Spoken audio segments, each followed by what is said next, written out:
Olá, eu sou o professor João Faustino e vamos trabalhar no vídeo de hoje a segunda semana de vida embrionária.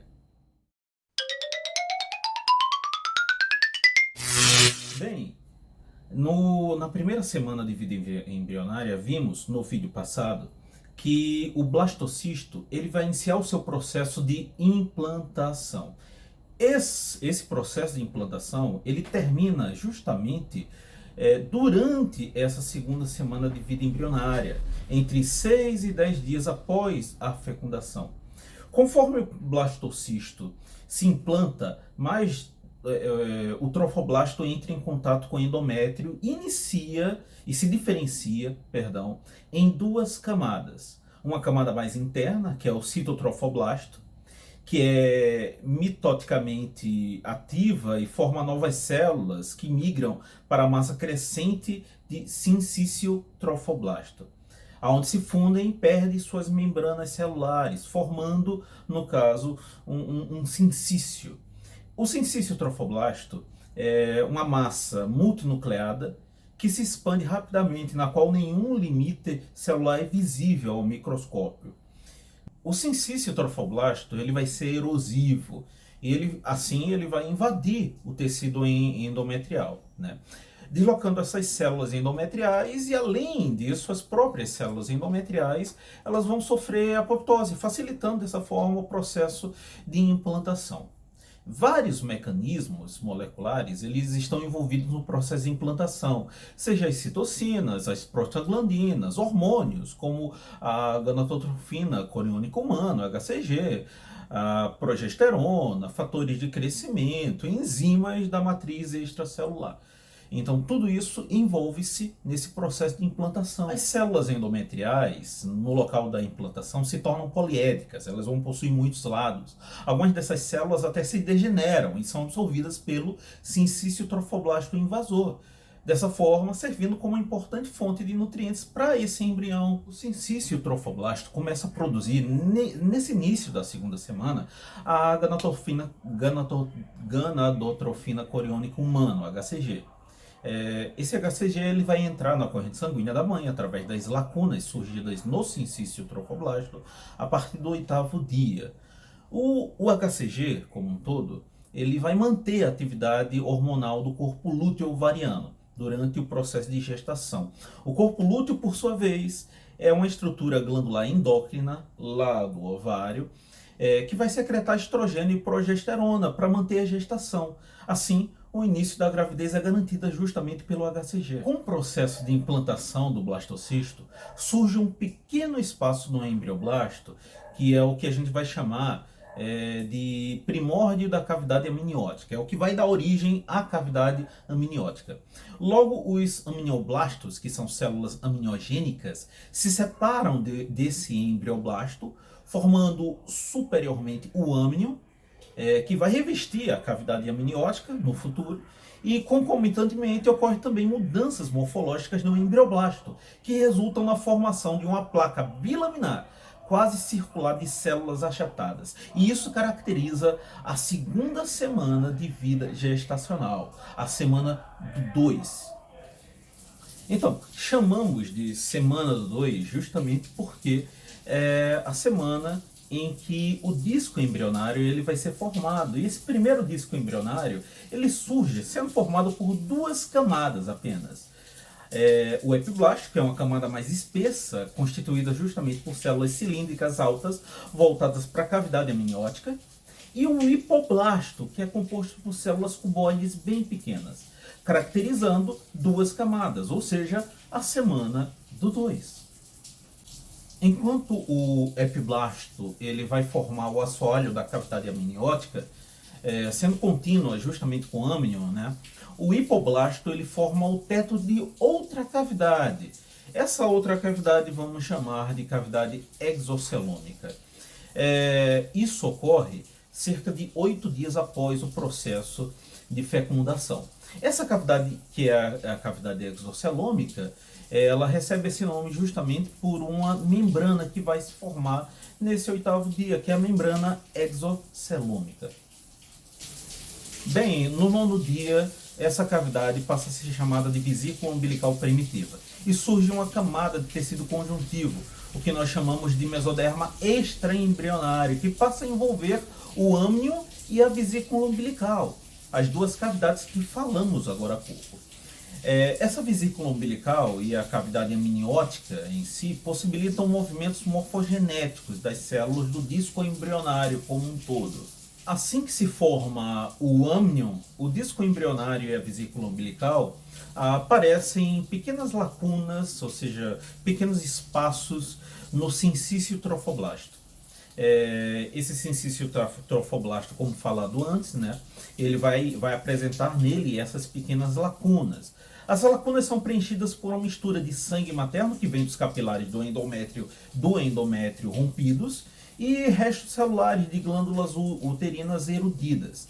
Esse fluido dos espaços lacunares, o que a gente chama de embriotrofo, chega ao disco embrionário por difusão e fornece material nutritivo justamente para o embrião.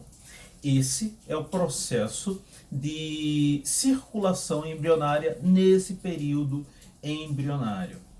A comunicação entre os capilares do endométrio rompido com as lacunas do sincício trofoblasto forma o que eu falei antes, que é a circulação uteroplacentária primitiva, né? Os nutrientes e oxigênio começam a fluir do sangue materno para a rede lacunar. Esse sangue oxigenado chega às lacunas pelas artérias endometriais espiraladas, enquanto o sangue pouco oxigenado vai sair dessas lacunas pelas veias endometriais. Bem, chegamos ao 10º dia, e o concepto, que é justamente o embrião e as membranas desse embrião, está completamente implantado no endométrio uterino. Inicialmente existe uma falha superficial no epitélio endometrial e que logo vai ser fechada justamente por um tampão, um coágulo sanguíneo fibrinoso. Por volta do 12º dia, o epitélio vai recobrir esse tampão fibrinoso, certo? Assim que o concepto se implanta totalmente, as células do tecido conjuntivo endometrial continuam passando por transformações. É o que chamamos de reação decidual. Essa reação decidual se caracteriza justamente pelo inchamento dessas células devido ao acúmulo de glicogênio e de lipídio no citoplasma delas. A principal função dessa reação decidual é justamente fornecer nutrientes para o embrião em um local e também um local imunologicamente privilegiado para o desenvolvimento do concepto. Ainda no 12º dia, as lacunas do sincício trofoblasto, elas começam a se unir para formar o que a gente chama de rede lacunar, dando ao sincício trofoblasto uma aparência bem esponjosa. Essas redes lacunares, elas são os espaços, elas são os primórdios do que nós chamamos de espaços intervilosos da placenta. Os capilares endometriais ao redor do embrião implantado se tornam dilatados, formando os sinusoides maternos, que são vasos terminais das paredes finas de paredes finas, né? E mais largos que os capilares normais. O crescimento do disco embrionário bilaminar ele vai ser lento quando comparado justamente ao crescimento do trofoblasto. Nesse caso, o embrião, nesses 12 dias que a gente está acompanhando, ele vai começar a produzir uma leve elevação na superfície endometrial, que se projeta para a cavidade uterina. Bem, conforme ocorrem mudanças no trofoblasto e no endométrio, o mesoderma extraembrionário aumenta e aparece o que nós chamamos de espaços celômicos extraembrionários, isolados dentro desse mesoderma extraembrionário. Esses espaços rapidamente se fundem, formando uma grande cavidade isolada, o celoma extraembrionário.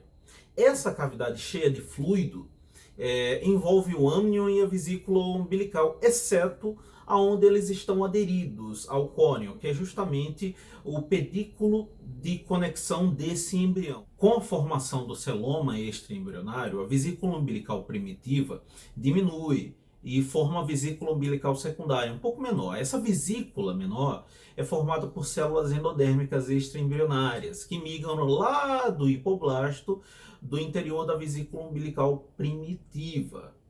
Durante a formação da vesícula umbilical secundária, uma grande parte da vesícula umbilical primitiva se desprende, deixando uma vesícula remanescente. Enquanto isso, a vesícula umbilical secundária formará o que nós chamamos nominalmente de vesícula umbilical, que é o saco vitelino em animais que tenham esse vitelo.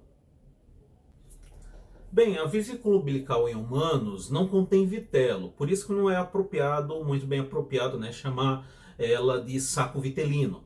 Entretanto, possui funções importantes, como por exemplo ser um local de origem de células germinativas primordiais, além de poder ter também a função de transferência seletiva de nutrientes para o embrião. Bem, o final da segunda semana ele vai ser marcado pelo aparecimento de velocidades coriônicas primárias.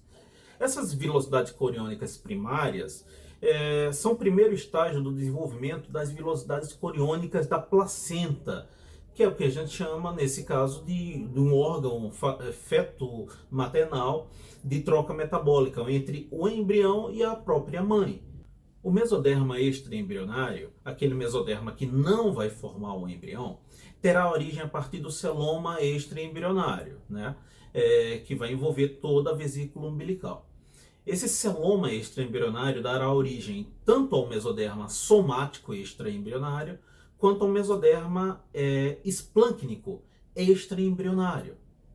O mesoderma somático extraembrionário e as duas camadas do trofoblasto juntas formam o córion, que é a membrana fetal mais externa. E esse córion, por sua vez, ele também vai formar o que nós chamamos de saco coriônico. O embrião, o saco amniótico, a vesícula umbilical, eles vão estar suspensos dentro desse saco coriônico, justamente presos ao pedúnculo de conexão embrionária, sendo o celoma extraembrionária que é o principal primórdio dessa cavidade coriônica em si. O embrião ainda tem um formato de um disco embrionário bilaminar plano, mas as células hipoblásticas de uma área específica desse hipoblasto, elas vão se tornar cada vez mais cilíndricas e formam uma região circular, mais espessada, obviamente. Essa região circular espessada é o que nós chamamos de placa pré-cordal. Essa placa pré-cordal ela é importante porque vai indicar o local de origem da boca para o embrião. Vai ser um importante organizador na região da cabeça. E a partir desse ponto, entramos para a terceira semana de vida embrionária. Muito obrigado por assistir mais um vídeo do nosso canal Anatomia e Arte. Se gostou, curta aí, compartilha, se inscreva no canal. E até mais um próximo vídeo do canal Anatomia e Arte.